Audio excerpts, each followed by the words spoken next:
It's hardly a smartphone if it doesn't have the app. Come on, elevate yourself. Android or Apple, free at 997WTN.com. Welcome back to Firearms Today on Super Talk 99.7 WTN. Let's get a couple calls coming in. 615-737-9986. 615-737-WWTN. Walker, let's get into Arsenal and a little bit of history of AK, kind of like the Reader's Digest version, as we were talking about off air. Yeah. Basically, what you had a guy named Mikhail Kalashnikov who got injured during World War II. He was a tanker, and he thought, I'd really like to have a smaller weapon that I could have inside the tank. And that's when the design process started. By 1947, they had adapted a real working model, and that's where you get the name AK-47. This particular gun was a milled receiver, and just for clarification, there's a lot of guns you see out in the marketplace out there where they say it's a milled receiver, but it's just milling out of a piece of metal. Any of our milled receivers at Arsenal are coming out of a hammer-forged die, and then they're milling it. It makes a huge difference in the strength. So explain the hammer-forged thing. I think a lot of people hear it, but they maybe don't understand it. All right. I know you're not an engineer. I'm not an engineer, but it basically sounds exactly what it is, where you've got this huge hammer hitting it down, beating the metal down so that it creates a much tougher metal. And when you've got the receiver, I think the receiver is hot hammer forged and the barrels are cold hammer forged. And whereas the barrels, it's literally just hammering out a barrel out of a piece of metal. And it's this huge, 1,000-ton press. They use the Star technology on it, and they're chrome lined. And then the receivers are hot hammer forged, and that's only on the milled receivers. The stamped receivers are something else. But going back to the basic history, from that point on, you've had an evolution. And the way I always like to explain it so people understand is that when you had the AR-15 or the M16 that was adopted in the Vietnam era, that is a much different gun than what you see in the marketplace nowadays that is sold as common AR-15s. Well, if you take an AK from 1947, and I've got one in my safe, and you compare it to our SAM-7 SF, which is a completely modernized weapon, the gun will shoot. I've got guys that are shooting half-inch groups at 100 yards with it. They use Hornady SST ammo. If anybody wants to challenge me on it, I'll send them the target. Okay? I've seen it. So, but it's a completely different gun. It's much more modernized than what was debuted in 1947. The principles are still the same, just like with the AR-15. The principles are still the same, but it's a very much modernized, very accurate. Depending on what configuration you get, it could be lighter weight. We've come out with some models that have four-sided rail systems to them. I just bought that one, the 66. 66, yeah. Great gun. And so it's really, the message that I like to get people is that this isn't the same gun that was made in 1947. It's different. It's been modernized. It's much more accurate, and it's much more accurate than any of the competitors you see out there that are making AKs. And I use the term making very loosely because I'm not too pleased with what I see from some of my competitors. But I won't name names. I promised I wouldn't. Yeah, let's not name names, but let's talk about that difference. It's something we were talking before about how you start with making your floor. Let's say you're putting in, brand new house and you're laying your hardwood floor. If it's off just a tiny, tiny bit in the beginning, by the time you're done with that product. Yeah, that's exactly it. A lot of my competitors, what they do is they reverse engineer. And for those of you who don't know what that is, that's basically where you go ahead and you take the measurements of an existing item. So a barrel, you take the measurements. But what people don't realize is that barrel is made to a tolerance level. It's got a plus or minus. We have the original design drawings. We work so closely with the factories in Bulgaria, and we also used to work very closely with the factory in Russia, that we have the original drawings. We don't have to guess at it. We know exactly what those tolerance levels are. So whether or not we're making it the correct opening to fit a high capacity magazine, or we're trying to line it up so that that side rail can accept a scope mount and you can shoot at 100 yards very accurately. Whatever you're trying to do with it, you're going to be able to do it with one of our guns.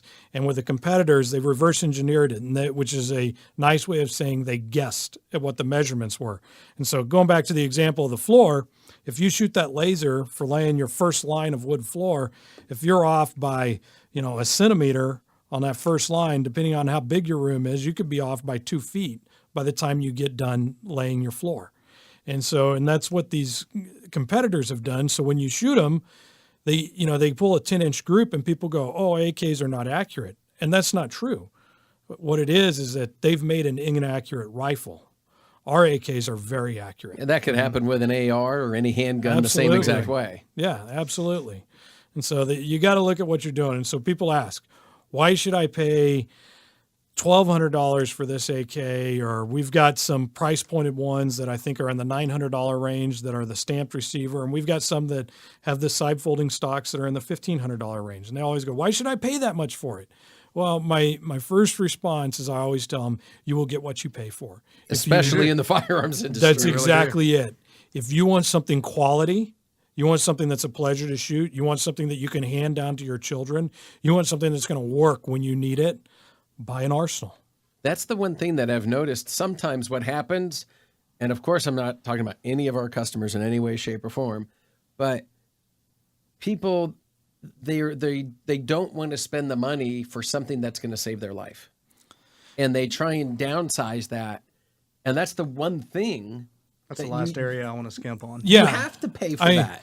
I worked retail a long time ago, and we used to get fine members of our community that were coming in, and they were getting ready to become law enforcement officers. God bless them. They're doing a job that is very hard.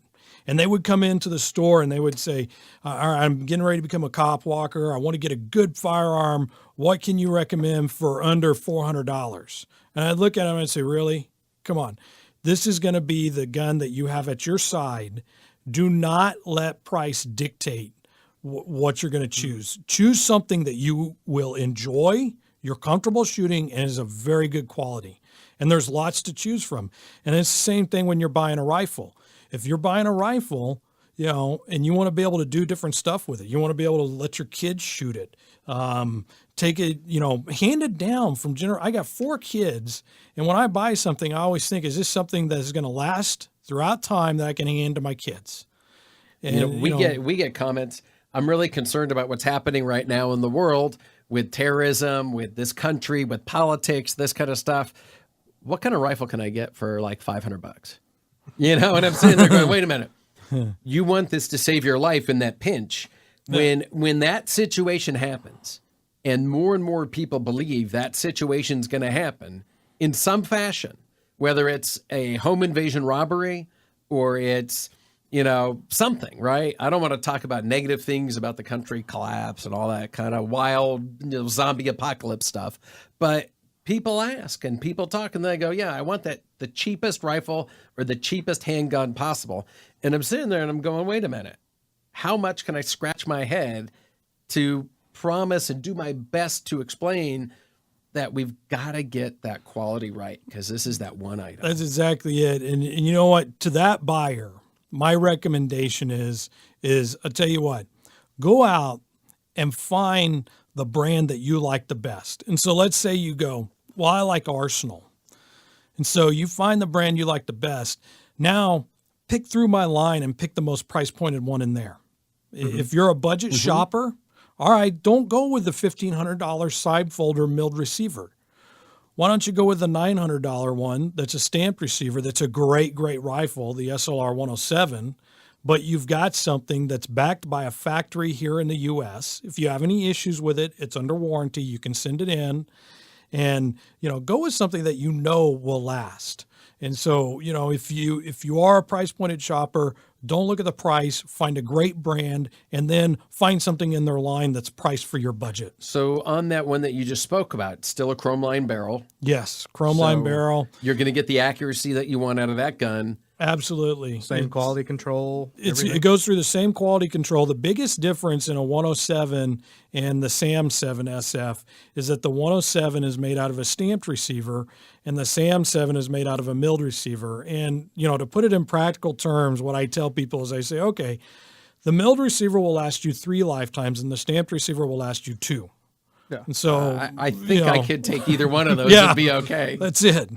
Yeah, I think a lot of people sometimes get hung up on semantics, and just having that brand like you're talking about is what's most important, is find where you're going to have the reliability, the accuracy, the consistency, and a company that's going to pick up the phone and say, how can we help you? Exactly. Because we hear time and time again from customers, poor customer service at factories, and then they want to come to us for that help, and we do everything we can to help them. And we're deeply, deeply concerned about that overall relationship that we have with the customer, making it the best we can. And we want all the factories to see it the same way. So I'm really happy that you guys see customer service the way we do. It's the single most important thing in the industry. It is, and we've had to work at that over time. I'll admit, when you look back at our history, we've had some people manning the phones that haven't always been the nicest, but I can assure you that any time it's come across my desk, I've always taken care of them. So, but we do have some new people in there that have been working out. Over the past year, we've revamped all the customer service so that when somebody does call up with an issue, they get it resolved. That's fantastic, because more and more companies need to take that customer service point of view, and we really do great things when we do. So stick with us. We'll be back after the break, and we'll get into more talk about Arsenal and how great their firearms are.